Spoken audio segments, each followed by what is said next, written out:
Now, we would hear about these things, but it was never really confirmed. Oh God, yeah. It's what's the best way to describe? I don't want to say a humbling. Sitting with him, and I remember going through a Dr. Seuss book, and he gets out of the bed and he goes in the hallway, and I'm like what's like he just transformed into this little boy right before my eyes, and I'm like, what's going on? Like it's just we're just reading stories to the kids. What's going on? And he shared with me, he said, Drea, I don't want to do that in front of them. And I said, but why? He was like, I can't read to them what's in that book. I don't want my kids to know I can't read. I said, but Robert, what you have to understand is they can't read either. You are magical in here. Make up the story as you go. I'll help you sound it out. And literally, I was teaching him to read through Dr. Seuss books. But I feel that it was a love-hate relationship because he would use that against me at times. He would also say, oh, you think you better than me because you can read. So I think he always had a love-hate relationship with me. So you were seemingly living out The Color Purple. It's very hard to watch that movie. Yeah, I can imagine. Wow. But in the end, Yeah. I'm going to leave that right there. Yeah. Wow. Yep. Why did you choose to keep the last name? Because I paid for this name in blood, sweat, and tears. Literally. Literally. Like, after watching What's Love Got to Do with It, I was in the midst of it and coming out of it, and I understood why she said, you can have everything, but I'm keeping this name. Nobody knows what it's like to be me. And at the end of the day, it's very odd to me that we live in a society. You crucify me for having the last name, but you would not be on my social media and care who I was if I didn't have the last name. So I just let people know real early out the gate, you shouldn't care why I kept the last name. You should be concerned about what I'm doing with the last name. Because I have this last name, 2020 comes and follows me for a day. I've been on CNN. I've been on the platforms. I've been able to speak in Anguilla and on military bases talking about domestic violence awareness and sex trafficking awareness because of the last name. So let's not be concerned about why. We should be applauding what I'm doing with it. Yeah. Because there's a lot of people out here with last names, and y'all are promoting complete bullshit in our community. Yeah. So you go from falling in love with this man to one of the things I read is, he hogtied you. Yeah. Now, I mean, this is, for me, mind-blowing. Anytime you hear anybody's story, any woman's story for me, but the way you told the story, it seemed as if he hogtied you, you were on the side of the bed, and he went to sleep in the bed?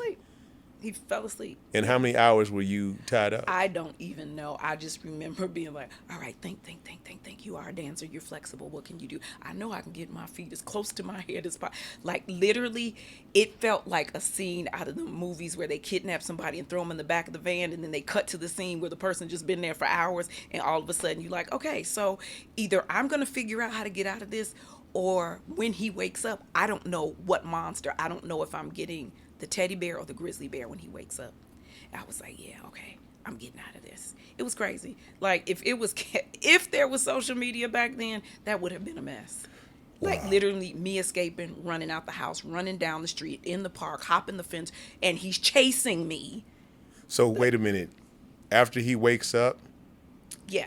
So our bedroom had an automatic lock on it, and that's another thing that people are like, why didn't you just leave? Why didn't you just do this? Why don't you just do that? And I'm like, you have no idea the fortress I lived in. Okay, that's number one. So the door had an automatic lock, and it was like one of the magnetic locks. So when you lock the door, in order to get out, you have to push a button, and it makes this click noise that makes a bell go off.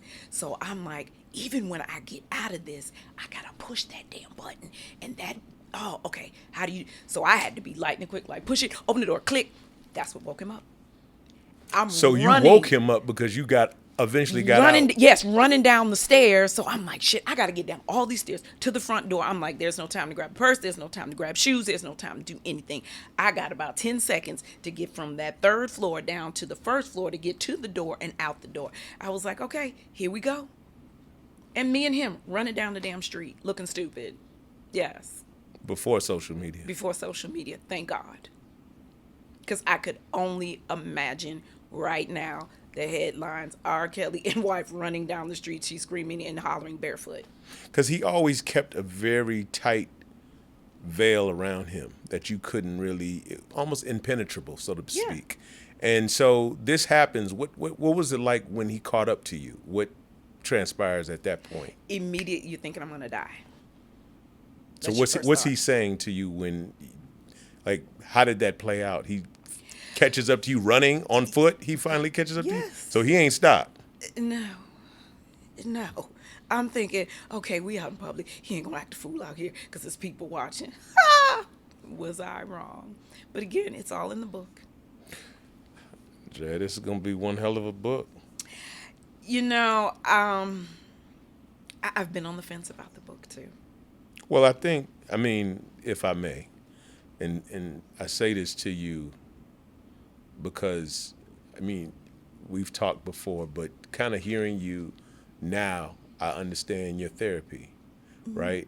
For instance, I felt like reading Jada's book, or not reading it, but just understanding the excerpts and things of that nature, it seemed ill-timed and, almost ill-advised considering what had happened with Will and Chris Rock. Right. And so right. it changes the lens, and one thing we don't have control over is the public. At the end of the day, you know what I'm saying, telling your truth is your truth. Yeah. And no matter what, it is what it is. So, I respect that, I understand that, and I think that when you've gone through trauma, that's the thing, as black people, we don't oftentimes get a chance to express ourselves. We're always told to keep going, just move forward. And we need to be honest with ourselves. We are a very judgmental culture. Yes, we are. We are. And I get it. Like being after doing the work and the healing and just years and years of counseling and going in and shadow work and dealing with little me and big me, I get it. I get why his super fans feel the way they do. We don't have a lot of icons, and the ones that we do, they suppress our history so that let me take that back. We do have a lot of icons. We're just not taught about them. So when we get that one that made it out, it feels like we're rooting for ourselves. We feel like we're rooting for our uncle. We're rooting for our dad. We're rooting for our son. So we feel like protect them at all costs. But then when do we start to protect the black woman at all costs? And I think to heal the black man, unfortunately, you got to pull his coattail. You have to be that one person that's going to be like, so we going to all sit around and act like this is okay? Because he has a lot of yes men. And like you said, it wasn't just me and my ex. People have to realize at the time that it's me, my ex, Jive Records, Sony Records, promoters, concert goers, people that sell. They don't understand the domino effect of how many people make money off this one man. All the way down to the guy who has a valet service at the arenas where he's doing concerts. Everybody's connected to that. So I'm going up against all of them. I had a restraining order. I had an order of protection way before there was social media. So a lot of people were like, why is she just coming out now? I came out years ago. Y'all chose to ignore it.